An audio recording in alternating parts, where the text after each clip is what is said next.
اللہ اللہ اللہ اللہ اللہ من الشیطان الرجیم بسم اللہ الرحمن الرحیم۔ اسلام آباد کے اندر آزادی مارچ جمعیت علماء اسلام کا جاری و ساری ہے۔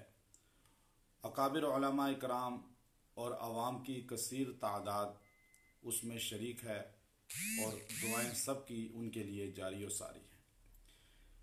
کئی دنوں سے لوگ قربانیاں دے کر روڈ پر کھلے آسمان تلے سردی میں کس طرح موجود ہیں اور اللہ ان کی قربانیوں کو قبول فرمائے، لیکن حال ہی میں حضرت مولانا منظور مینگل صاحب تشریف لائے۔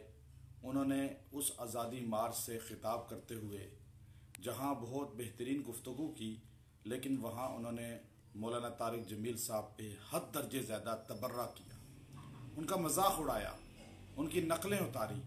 حالانکہ ایک عالم دین کو، وہ بھی عالم دین جو شیخ الحدیث ہو، ہزاروں اس کے شاگرد ہوں، اس کو یہ زیب نہیں دیتا کہ وہ مجمع عام میں، لاکھوں کے مجمع میں، ہزاروں علماء کی موجودگی میں اس طرح مذاق اڑائے کہ علماء بھی کھلکھلا کے ہنس رہے ہیں۔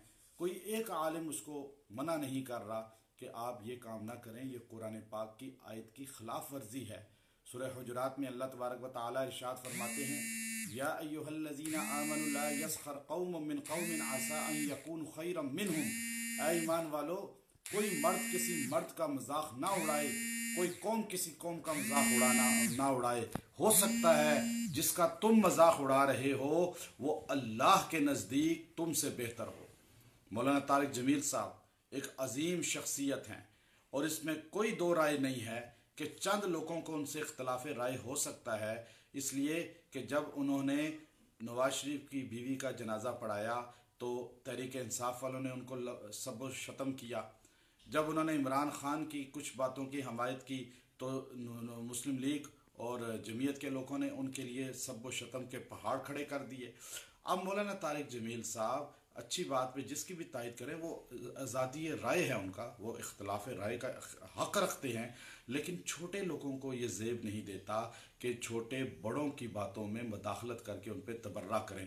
ہمارے کچھ احباب ایسے ہو چکے ہیں جو سوشل میڈیا پر اپنے آپ کو بہت بڑا علم کا پہاڑ سمجھتے ہیں اور بڑے اکابرین علماء پہ سب و شتم کرنا اپنا فرض منصبی سمجھتے ہیں۔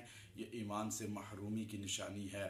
یاد رکھیں، مولانا طارق جمیل صاحب سے لاکھوں لوگوں کو ہدایت ملی ہے اور وہ کروڑوں لوگوں کے دلوں میں بستے ہیں، اور یہ قائد جمعیت مولانا فضل الرحمان صاحب اس کا نوٹس لیں۔ قربانی جمعیت کے لوگوں کی، قربانی جمعیت علماء اسلام کے اکابرین کی، اور روڈ پہ اس طرح لوگوں کو بیٹھنا اور قربانی دینا، اور ایک آدمی آ کر تقریر کر کے ساری قربانی پہ پانی پھیرنے کی کوشش کرتا ہے اور لوگوں کو ایک دم جو ہے ان کا ذہن موڑ دیتا ہے اور اپنے ہی مسلک کے اندر اختلافات شروع ہو جاتے ہیں۔ مولانا فضل الرحمان صاحب نوٹس لیں اس بات پر، مولانا منظور مینگل صاحب اس بات کو سوچیں کہ اخلاق اصل میں انسان کی بلندی کا باعث ہوتے ہیں۔ قرآن کہتا ہے گالی نہ دو، قرآن کہتا ہے کسی کا مذاق نہ اڑاؤ، اور آپ علماء کا مذاق اڑا رہے ہیں۔ عالم ہوتا ہے، چاہے وہ کسی بھی مسلک کا ہو، اس کا ادب احترام لازم ہے۔ حضور علیہ السلام نے جہاں بھی علماء کا ادب کا کہا ہے، وہ عالم کسی ایک جماعت کا مراد نہیں ہے کہ جمعیت والے کہیں جمعیت کا عالم مراد ہے، اہل سنت والے کہیں اہل سنت کا مراد ہے، دیوبند بریلوی اہل حدیث کہیں ہمارے مراد ہے۔ ہر عالم کا ادب ضروری ہے، اور پھر مولانا طارق جمیل جیسے عالم کی ادب و احترام، جن کا ادب کروڑوں لوگوں کے دلوں میں ہے۔